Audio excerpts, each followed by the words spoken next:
Hello everyone. मेरा नाम है Sandeep Das Gupta and welcome to अचीवर्ली। आज हम लोग एनसीईआरटी क्लास 6 ज्योग्राफी के लास्ट चैप्टर पे पहुंच चुके हैं, चैप्टर नंबर 6। प्रीवियस चैप्टर्स के लेक्चर ऑलरेडी अपलोड हो चुके हैं और उनका मैंने एक सेपरेट प्लेलिस्ट भी क्रिएट कर दिया है। प्लेलिस्ट का लिंक आपको इस वीडियो के डिस्क्रिप्शन बॉक्स में मिल जाएगा, तो जो लोग नए आए हैं वहां से उन वीडियोस को देख सकते हैं। अगर आपको कुछ डाउट्स है तो आप मुझसे इंस्टाग्राम पे पूछ सकते हैं। इंस्टाग्राम का लिंक भी आपको इस वीडियो के डिस्क्रिप्शन बॉक्स में मिल जाएगा। एनसीईआरटी के बुक्स को आप फ्री में एनसीईआरटी के वेबसाइट से डाउनलोड कर सकते हैं, तो वहां से आप इस बुक को डाउनलोड कर लीजिए और इस लेक्चर को देखने के बाद एक बार इस चैप्टर को पढ़ लीजिए, जिससे कि आपको और कंसेप्चुअल क्लैरिटी मिलेगी। तो चलिए अब आज का लेक्चर शुरू करते हैं। चैप्टर 6, आवर कंट्री, इंडिया, हमारा देश, Bharat. India is a country of vast geographical expense. Bharat का जो भौगोलिक विस्तार है, जियोग्राफिकल एक्सपेंस है, वो बहुत वास्ट है, बहुत बड़ा है। भारत एक बहुत बड़े भौगोलिक विस्तार वाला देश है। इन the north it is bound by the Lofty Himalayas. हमारे नॉर्थ में, उत्तर में हिमालयाज हैं। ये देखिए, हमारे नॉर्थ में हिमालयाज हैं। वेस्ट में हमारे अरेबियन सी है। ईस्ट में हमारे बे ऑफ बंगाल है। साउथ में हमारे इंडियन ओशन है। और जो पार्ट तीन साइड से पानी से घिरा रहता है उसको पेनिनसुला कहते हैं। तो भारत का ये वाला जो पोर्शन है, ये आपका पेनिनसुलर रीजन है। उत्तर में ये हिमालय के ऊंचे शिखरों से घिरा है। The Arabian Sea in the west, the bay of Bengal in the east and the Indian Ocean in the south wash the shores of Indian peninsula. पश्चिम में अरब सागर, पूर्व में बंगाल की खाड़ी तथा दक्षिण में हिंद महासागर भारतीय प्रायद्वीपीय के तटों पर लहराते हैं। यहां पे हम लोगों ने इन चीजों को देख लिया। The peninsula is a piece of land that is surrounded by water on three sides. यही चीज मैं आपको बता रहा था। पेनिनसुला वो स्थल का वो भाग होता है जो तीन साइड से आपका पानी से घिरा हो। प्रायद्वीप स्थल का वो भाग है जो तीन तरफ से जल से घिरा होता है। India has an area of about 3.28 million square kilometre. Bharat का क्षेत्रफल 32.8 लाख वर्ग किलोमीटर है। The north south extent from Ladakh to Kanyakumari is about 3200 kilometre and the east west extent from Arunachal Pradesh to Kutch, जो कि गुजरात में है, इज अबाउट 2900 किलोमीटर। देखिए, भारत का नॉर्थ साउथ एक्सटेंट जो है वो है आपका 3200 किलोमीटर और जो ईस्ट वेस्ट एक्सटेंट है वो है आपका 2900 किलोमीटर। उत्तर में लद्दाख से लेकर दक्षिण में कन्याकुमारी तक इसका विस्तार लगभग 3200 किलोमीटर है तथा पूर्व में अरुणाचल प्रदेश से लेकर पश्चिम में कच्छ तक इसका विस्तार लगभग 2900 किलोमीटर तक है। The lofty mountains, the great Indian desert, the northern plains, the uneven plateau surface, and the coasts and islands present a diversity of landforms. ऊंचे ऊंचे पर्वत, मरुस्थल, उत्तरी मैदान, पठार, तटीय भाग और जो द्वीप समूह है, ये लैंडफॉर्म्स की डाइवर्सिटी को दर्शाते हैं, मतलब स्थल रूपों की विभिन्नता को दर्शाते हैं। ऊंचे ऊंचे पर्वत, भारतीय महामरुस्थल, उत्तरी मैदान, असमान पठारी सतह, तटीय भाग एवं द्वीप समूह स्थल रूपों की विभिन्नता को दर्शाते हैं। There is a great variety in the climate, vegetation, wildlife as well as in the language and culture। देखिए, जलवायु, वनस्पति, वन्य जीव, यहां तक कि भाषा और संस्कृति में भी भिन्नता है। यहाँ जलवायु, वनस्पति, वन्य जीवों के साथ साथ भाषा एवं संस्कृति में बहुत भिन्नता है। In this diversity, we find unity that is reflected in traditions that bind us as one nation। इस भिन्नता में भी हम एकता को पाते हैं, जो हमारी परंपराओं में दिखती है। यही कारण है कि हम एक राष्ट्र में बंधे हैं।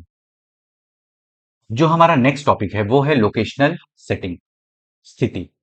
India is located in the northern hemisphere. Bharat उत्तरी गोलार्ध में स्थित है। इसको मैप में देखते हैं। ये देखिए, ये आपका 0 डिग्री लैटिट्यूड लाइन है, मतलब ये आपका इक्वेटर है। तो इसके ऊपर आपका नॉर्दर्न हेमिस्फीयर होगा, मतलब उत्तरी गोलार्ध होगा। तो जो भारत है वो आपका उत्तरी गोलार्ध में स्थित है। ऐसे ही यहाँ पे आपका 0 डिग्री लॉन्गिट्यूड लाइन है, जो कि ऐसे करके नीचे आएगा कुछ। तो हम लोगों ने पढ़ा था कि 0 डिग्री लॉन्गिट्यूड लाइन के इस तरफ ईस्ट होता है और इस तरफ आपका वेस्ट होता है। तो भारत जो है वो eastern hemisphere and northern hemisphere में लोकेटेड है। The tropic of cancer passes almost half way through the country. कर्क रेखा देश के लगभग मध्य भाग से होकर गुजरती है। इसको भी मैप में देखते हैं। ये देखिए, ये रहा आपका ट्रॉपिक ऑफ कैंसर। ये देखिए, भारत से पास हो रही है। यहाँ पे स्टेट्स के नाम नहीं दिए, किस किस स्टेट से पास होता है वो मैं आपको बता देता हूँ।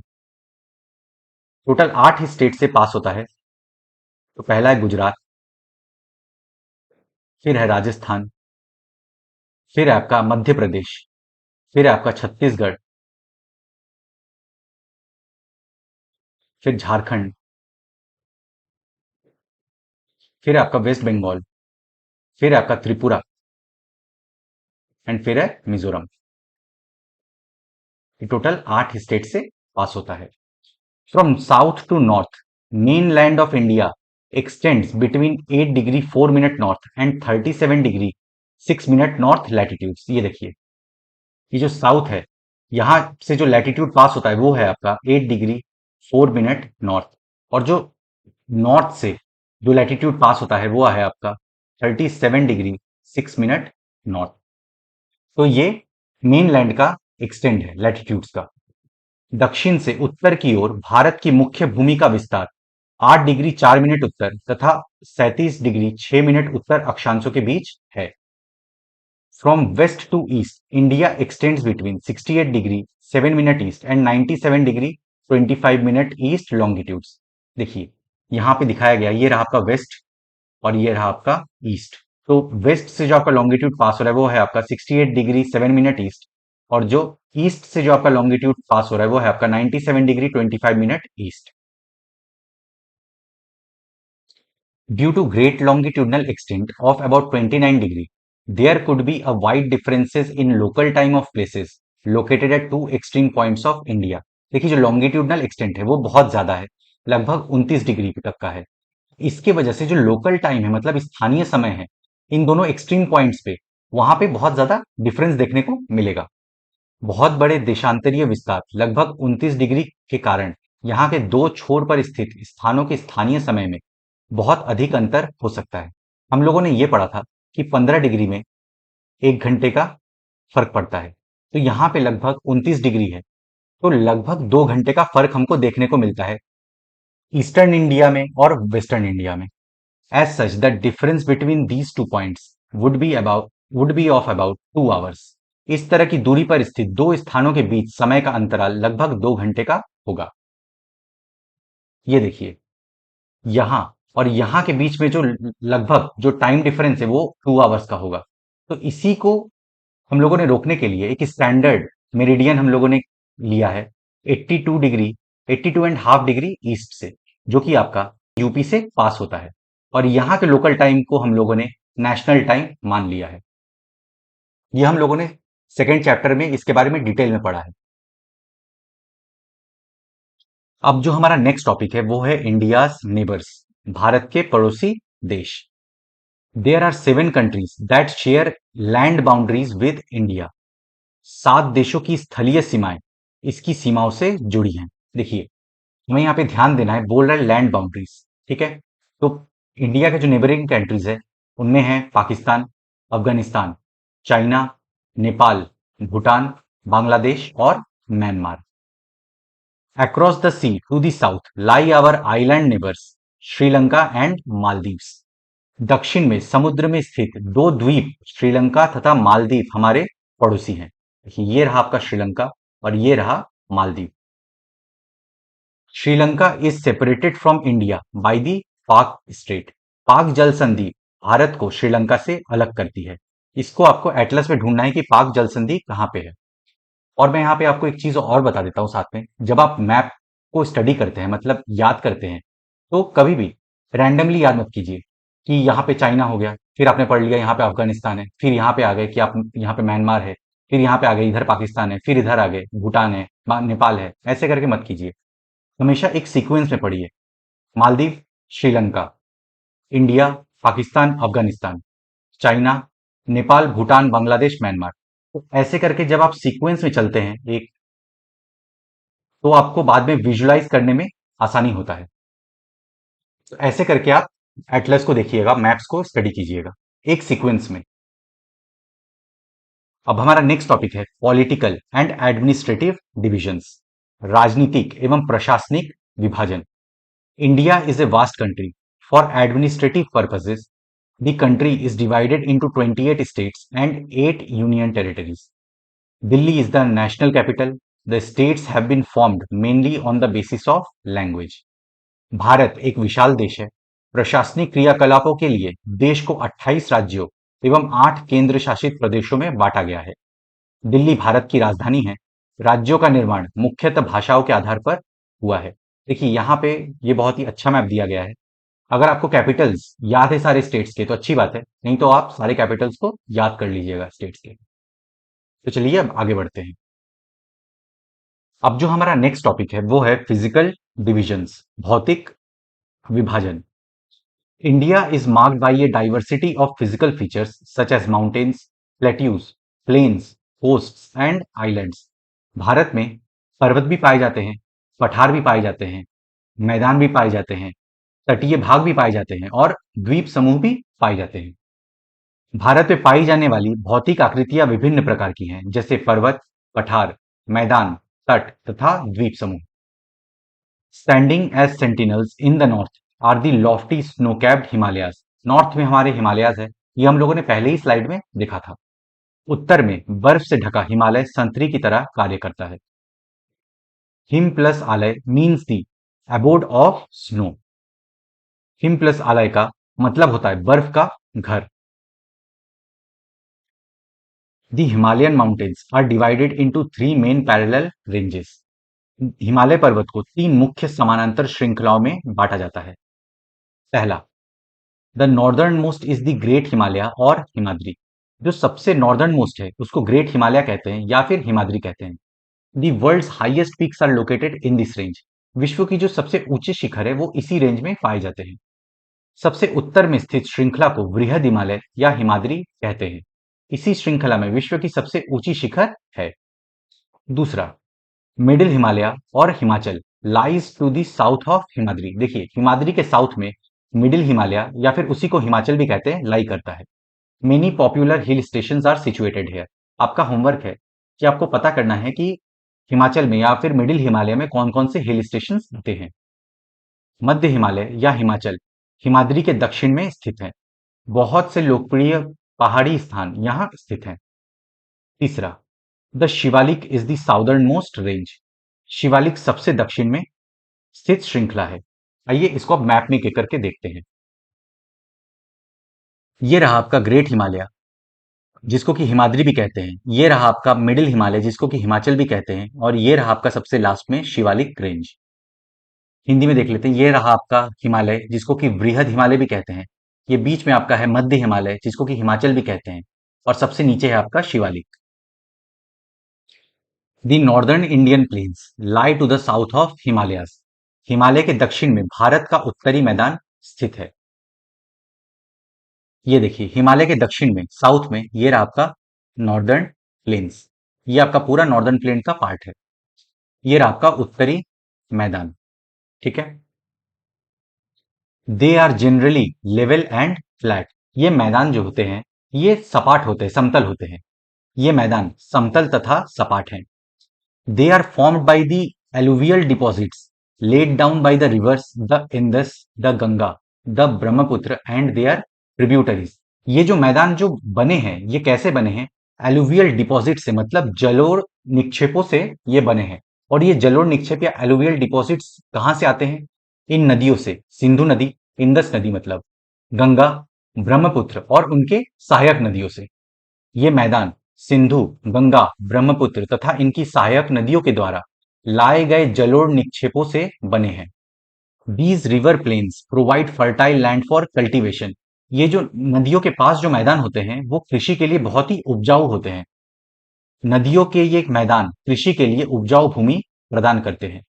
That is the region for high concentration of population in this planes.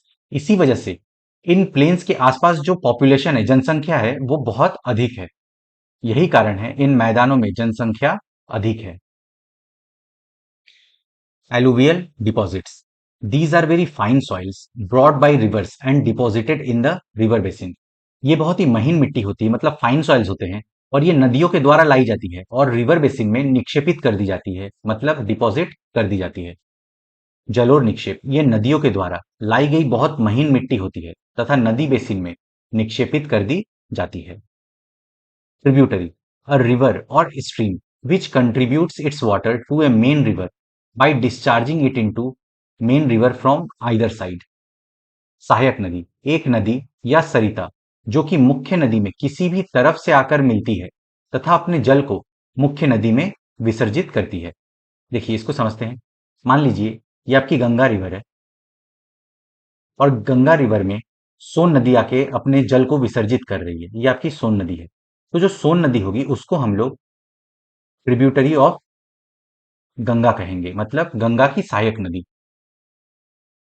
In the western part of India lies the great Indian desert. It is dry, hot and sandy stretch of land. It has very little vegetation. देखिए western part of India मतलब पश्चिमी भाग में आपका मरुस्थल है, great Indian dessert है। ये बहुत ही शुष्क, गर्म और रेतीला स्थल है और यहाँ पे वनस्पति भी बहुत कम मात्रा में मौजूद है। भारत के पश्चिमी भाग में भारतीय मरुस्थल स्थित है। ये शुष्क, गर्म तथा रेतीला स्थल है। यहाँ वनस्पति की मात्रा बहुत कम है। इसको मैप में देख लेते हैं। ये देखिए, ये रहा आपका ग्रेट इंडियन डिजर्ट, भारतीय महामरुस्थल। To the south of the northern plains lies the peninsular plateau. It is triangular in shape. The relief is highly uneven. This is a region with numerous hill ranges and valleys. देखिए उत्तरी मैदान के दक्षिण में हमारा peninsular plateau मतलब प्रायद्वीपीय पठार है। इसकी जो आकृति है वो त्रिभुजाकार की है, मतलब ट्रायंगुलर शेप का ये है। इसका जो धरातल है वो काफी ऊंचा नीचा है और यहाँ पे बहुत सारे पहाड़ी श्रृंखलाएं और घाटियां स्थित हैं। उत्तरी मैदानों के दक्षिण में प्रायद्वीपीय पठार स्थित है।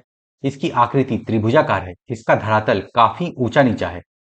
इस क्षेत्र में बहुत सी पहाड़ी श्रृंखलाएं तथा घाटियां स्थित हैं। इसको मैप में देखते आइए। ये देखिए, ये हमारा डेक्कन प्लेट्यू है जिसको हम लोग पेनिनसुलर प्लेट्यू के नाम से भी जानते हैं और ये देखिए हमारा ट्रायंगुलर शेप का है। Aravalli hills, one of the oldest ranges of the world, border it on the northwest side. The Vindhyas and the Satpuras are the important ranges. इनको भी मैप में देखते हैं। ये देखिए, ये नॉर्थ वेस्ट साइड में ये रहा आपका अरावली रेंज जो कि विश्व का one of the oldest range है। ये रहा आपका अरावली श्रेणी और यहीं पे है हमारा विंध्या रेंज और सतपुड़ा रेंज। ये देखिए विंध्य श्रेणी और सतपुड़ा श्रेणी। The rivers Narmada and Tapi flow through these ranges. These are west flowing rivers that drain into the Arabian Sea. इसको भी देख लेते हैं मैप में। देखिए ये रहा हमारा विंध्यन रेंज और ये रहा हमारा सतपुड़ा रेंज। इसके बीच में से आपकी नर्मदा नदी फ्लो होती है और सतपुड़ा रेंज के नीचे है आपकी तापी रिवर। और ये दोनों रिवर वेस्ट फ्लोइंग रिवर है जो कि आपके अरेबियन सी में जाके ड्रेन होती है। देखिए आप कोई भी रिवर देखेंगे वो आपकी ईस्ट फ्लोइंग है। गंगा ईस्ट फ्लोइंग है, महानदी ईस्ट फ्लोइंग है, ये बे ऑफ बंगाल में आपके ड्रेन होती है। गोदावरी ईस्ट फ्लोइंग है, कृष्णा ईस्ट फ्लोइंग है, कावेरी ईस्ट फ्लोइंग है। आपसे अगर पूछे दो पॉपुलर नदी, फेमस नदी जो वेस्ट फ्लोइंग है और अरेबियन सी में जाके ड्रेन होती है, तो आपका आंसर होगा पहला नर्मदा रिवर और दूसरा तापी रिवर। देखिए इसके उत्तर पश्चिम में अरावली श्रृंखला स्थित है जो विश्व की सबसे पुरानी श्रृंखला है। विंध्य एवं सतपुड़ा भी महत्वपूर्ण श्रृंखलाएं हैं। इनको हम लोगों ने मैप में देख लिया है। इन श्रृंखला से होकर नर्मदा तथा तापी नदी बहती है। ये पश्चिम की तरफ बहने वाली नदियां हैं जो अरब सागर में गिरती है। देखिए ये एक इंपॉर्टेंट पॉइंट है, यहां से आपका क्वेश्चन बन सकता है, आप इसको स्टार मार्क कर लीजिए। आपसे वेस्ट फ्लोइंग रिवर पूछा जा सकता है कि कौन सी है, तो आपको याद रखना है, पहला हो गया नर्मदा रिवर और दूसरा हो गया Tapi river. The western Ghats और Sahyadris border the plateau in the west and the eastern Ghats provide the eastern boundary. इस पठार के पश्चिम में पश्चिमी घाट या शायदरी तथा पूर्व में पूर्वी घाट स्थित है। इसको मैप में देखते हैं। ये देखिए, ये वेस्टर्न साइड में ये रहा आपका वेस्टर्न घाट्स और ईस्ट में ये रहा आपका ईस्टर्न घाट्स। ये देखिए पश्चिमी घाट और पूर्वी साइड में ये रहा आपका पूर्वी घाट। अगर आप इस मैप को ध्यान से देखेंगे तो आपको पता चलेगा कि जो वेस्टर्न घाट्स है वो टूटा हुआ नहीं है, और ईस्टर्न घाट्स को अगर आप ध्यान से देखेंगे तो देखिए यहाँ पे गैप्स है, बहुत ज्यादा, बहुत जगहों पे ये टूटा है और अनइवन है। ये देखिए असमान है और टूटा हुआ है। While the western Ghats are almost continuous, the eastern Ghats are broken and uneven. यही हम लोगों ने मैप में देखा कि वेस्टर्न घाट्स टूटा हुआ नहीं था, कॉन्टिन्यूअस था, और ईस्टर्न घाट्स जो है वो टूटा हुआ है और असमान है। पश्चिमी घाट का विस्तार एक समान रूप में है, जबकि पूर्वी घाट बीच बीच में टूटा हुआ तथा असमान है। The plateau is rich in minerals like coal and iron ore. इन पठारों में खनिजों जैसे कोयला एवं लौह अयस्क की प्रचुरता है। To the west of the Western Ghats and the east of the Eastern Ghats lie the coastal plains. पश्चिमी घाट के पश्चिम में तथा पूर्वी घाट के पूर्व में तटीय मैदान स्थित हैं। इसको मैप में देखते हैं। ये देखिए ये रहा आपका वेस्टर्न घाट्स। वेस्टर्न घाट्स के वेस्ट में आपका कोस्टल एरियाज है और ईस्टर्न घाट्स के ईस्ट में मतलब पूर्वी साइड में भी आपका कोस्टल एरियाज है। The western coastal plains are very narrow. पश्चिम तटीय मैदान काफी संकरे हैं। The eastern coastal plains are much broader. पूर्वी तटीय मैदान अपेक्षाकृत चौड़े हैं। इसको भी मैप में देखते हैं। ये देखिए यहाँ पे मैप में साफ साफ पता चल रहा है, जो वेस्टर्न कोस्टल एरियाज है, प्लेन्स हैं, ये आपके नैरो हैं, लेकिन जो ईस्टर्न कोस्टल प्लेन्स हैं ये आपके ब्रॉडर हैं। There are number of east flowing rivers. वहां पूर्व की ओर बहने वाली कई नदियां हैं। इसको हम लोगों ने पीछे मैप में भी देखा था, और भी एक बार देख लेते हैं। ये देखिए आपका महानदी हो गया, गोदावरी हो गया, कृष्णा नदी हो गया, कावेरी नदी हो गया, ये सब आपकी ईस्ट फ्लोइंग रिवर्स हैं। ये देखिए the rivers Mahanadi, Godavari, Krishna and Kaveri drain into the bay of Bengal. Mahanadi, Godavari, Krishna तथा कावेरी बंगाल की खाड़ी में गिरती हैं। These rivers have formed fertile deltas at their mouth. ये नदियां अपने मुहाने पर उपजाऊ डेल्टा का निर्माण करती हैं। The Sundarban delta is formed where the Ganga and Brahmaputra flow into the Bay of Bengal. The delta is triangular in shape. ये जो डेल्टा है ये आपका ट्रायंगुलर शेप का है, मतलब त्रिभुजाकार आकृति का है। बंगाल की खाड़ी में गंगा एवं ब्रह्मपुत्र नदियों के मुहाने पर सुंदरबन डेल्टा स्थित है। इस डेल्टा की आकृति त्रिभुजाकार है। इसको भी मैप में देखते हैं। ये देखिए यहाँ पे आपका गंगा और ब्रह्मपुत्र का डेल्टा बनता है, ये यहाँ पे, और ये विश्व की सबसे बड़ी डेल्टा है। Two groups of island also form part of India. Bharat में दो द्वीप समूह भी हैं। Lakshadweep islands are located in the Arabian Sea. Lakshadweep द्वीप समूह अरब सागर में स्थित हैं। इसको मैप में देखते हैं। ये देखिए ये रहा आपका लक्षद्वीप आइलैंड, ये आपका अरेबियन सी की तरफ है। ये देखिए अरब सागर, और ये रहा आपका लक्षद्वीप द्वीप समूह। These are coral islands located off the coast of Kerala. ये केरल के तट से कुछ दूर स्थित प्रवाल द्वीप है। The Andaman and Nicobar island lie to the south east of the India mainland in the bay of Bengal. Andaman and Nicobar द्वीप समूह भारत से दक्षिण पूर्व दिशा में बंगाल की खाड़ी में स्थित हैं। ये देखिए ये रहा आपका अंडमान एंड निकोबार आइलैंड, ये रहा बंगाल की खाड़ी में। तो फ्रेंड्स आज का चैप्टर यहीं पे समाप्त होता है, और इसी के साथ एनसीईआरटी क्लास 6 जियोग्राफी भी हम लोग का यहीं पे फिनिश होता है। मैं आशा करता हूँ कि आपको सब कुछ समझ में आ गया होगा। अगर फिर भी आपको कुछ डाउट्स है तो आप मुझसे कमेंट्स में पूछ सकते हैं या फिर आप मुझसे इंस्टाग्राम पे भी पूछ सकते हैं। आप अपने फ्रेंड्स के साथ इस वीडियो को शेयर करें। वीडियो पसंद आए तो लाइक करें, चैनल को सब्सक्राइब करें। मैं मिलता हूँ आपसे नेक्स्ट लेक्चर में। Good day to everyone. जय हिंद।